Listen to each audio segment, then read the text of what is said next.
Hey guys, welcome back to my channel.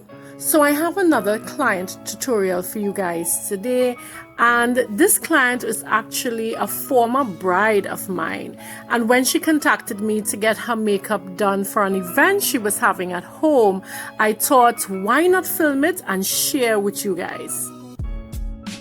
As usual, I'm starting off with the brows, and she has pretty defined brows already, so I simply went in with a brow gel and an angled brush and just filled in those sparse areas.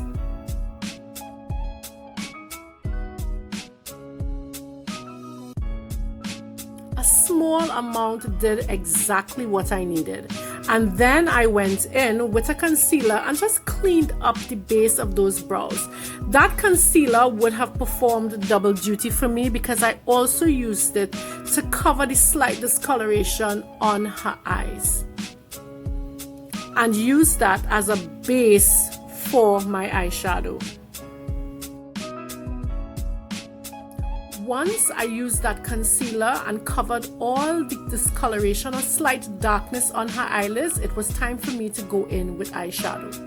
And for this look, I reached for my Mcgrath Divine Rose 2 palette. This is one of my favorite Mcgrath palettes to work with.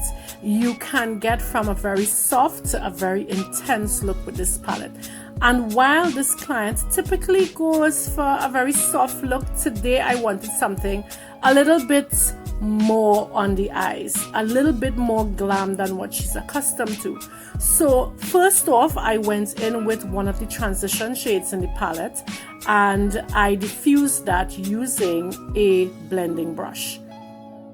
To create more depth to the corners of the eye, I used a deeper shade and just sort of intensified that outer V area just a bit. I mean, you all have seen me do this a few times. Well, you can go in with a smaller brush and define it yet some more.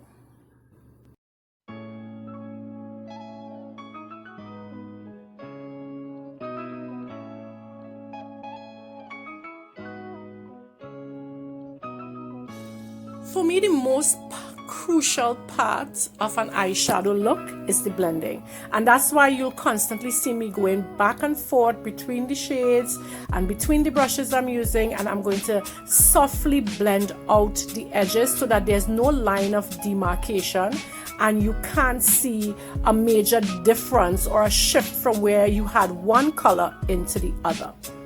Once I'm finished with that, it's time for me to partially cut the inner crease. I'm not one to typically go for very sharp cut crease, and I know this client will not like that either. So I'm going in with a flat eyeshadow brush and I'm just softly outlining that inner crease of the eye. I'm going to diffuse the edges with the same brush and probably go in with a blending brush after and soften it even further along the edges.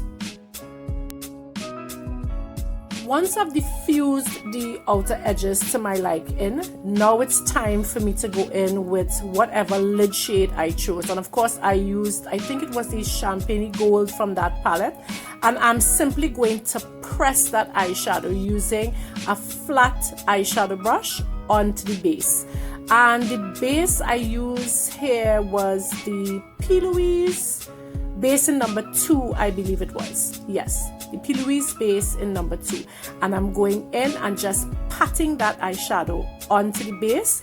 The patting allows the eyeshadow to hold and gives it just a little bit more intensity when you press it in rather than when you just brush it on and blend it out as you're applying it.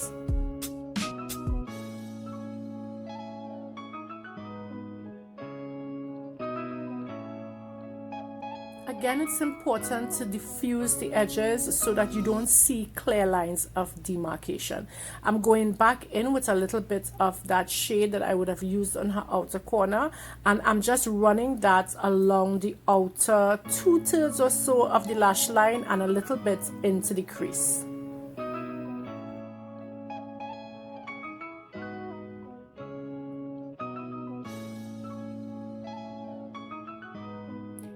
I'm just quickly lining her eye using a gel liner. I decided to place a little tape along the edges of her eye because I'm familiar with this client and she tends to blink a lot. So I'm just going to ensure that I'm guided properly just in case she does. I don't want my outer wing to be affected. And this tape is from e.l.f. I'm applying some Kenzie Beauty lashes, and this is in the style Rich. I had already cut the lashes and applied my glue off camera.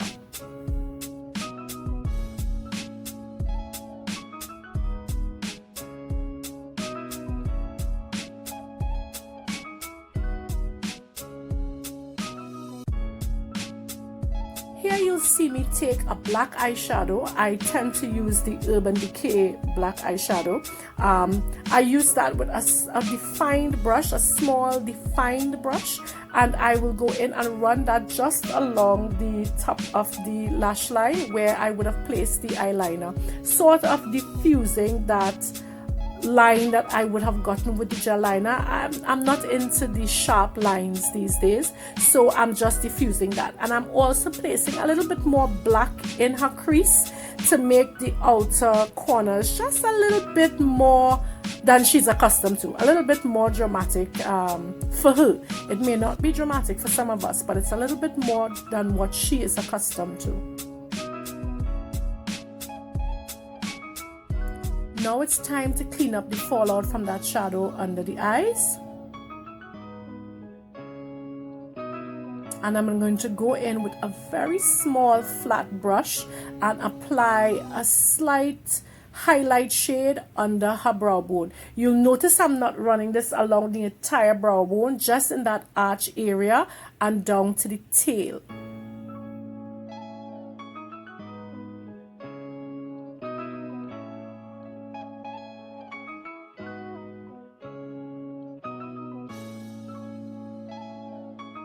Here I'm just lining the waterline with a black eyeliner from Maybelline before you see me go in with my Kevin Aucoin to just spot conceal some areas on her face.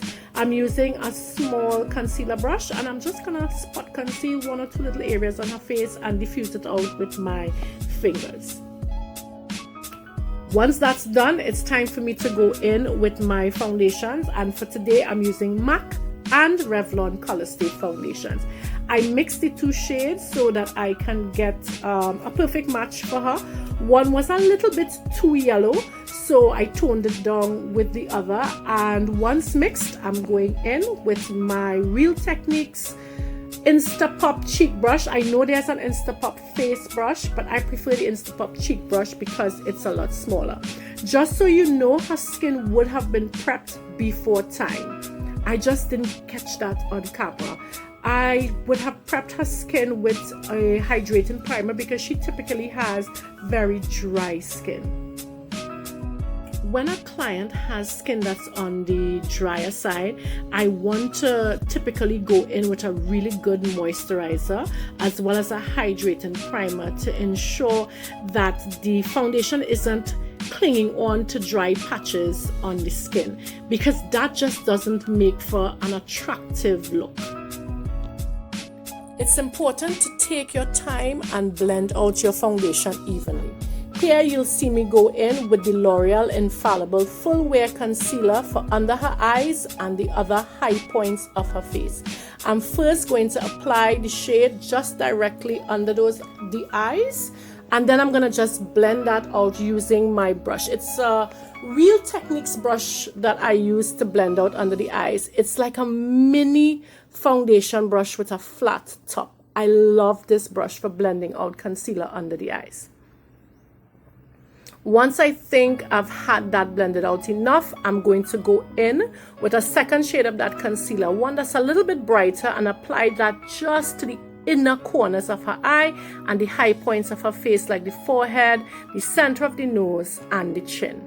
And then it's time to, of course, blend that out as well.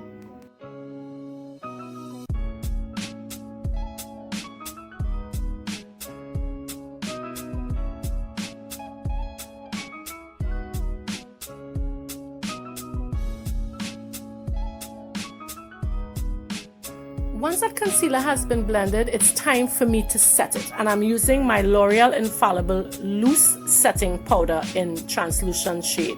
Now, I like to lightly set under the eyes really quickly so that it doesn't crease. That's the best way to prevent creasing, to go in immediately and set under the eyes with a powder.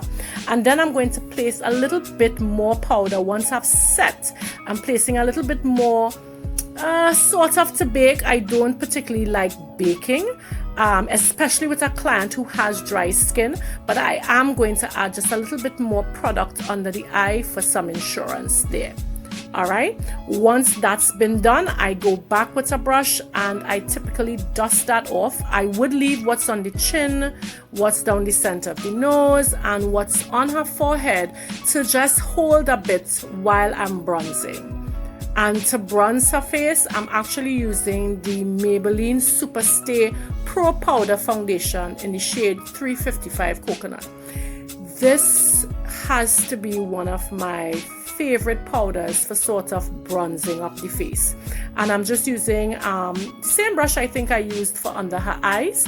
And I'm going in now with a smaller brush and running some of that same powder down the sides of her nose to just give her a more defined look, or snatched nose, as some people would say. Once that's done, I am now going to pat away the rest of the powder that was sitting on the face. Using a little bit of the eyeshadow from the outer corner of the eye, that same color, I'm gonna run that on her lower lash line, and that's really just to complete the outer part of that look. If you don't do that under the eye, there tends to look a little bit bare, especially when you have done the outer corners so intense.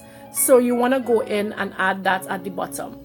Using a very defined brush, I'm adding a glitter. I believe it was one of those Urban Decay glitters. Yeah, I think that's what it was, an Urban Decay glitter. I'm actually using that on the inner third of the lower lash line, as well as just defining that inner crease a little. So once that's done, it's time to add some blush, and I'm using a nice peachy shade of blush that I think it's from MAC Cosmetics. I forgot to show that in my product shots, and I'm just adding that to her cheeks to give her a nice flush on the cheek before I add a very subtle highlight. I'm not using a highlight that has too much specks of glitter or anything in it, because as I said, she has drier skin, and a highlight like that would tend to emphasize the dry skin a little bit more. I'm also going to add a little bit of that highlighter just above her lips and down that center of her nose, and that's before I go in with a generous amount of setting spray to remove any powdery look on the face and to really lock that makeup into place before it's time to get into the lips. Here you'll see me just patting that setting spray into the skin so that everything just looks nice and blended. I'm gonna go in with my angled brush and a brow powder and just really clean up the brows so that it remains nice and crisp looking before I go in with my lip products. For lips, I'm going to reach for the Maybelline Superstay Matte Ink Lippies, and that's because for me, I have found those to be the most mask-friendly lippies that you can use under your mask without it smudging, without it rubbing off against your mask. It stays really, really well.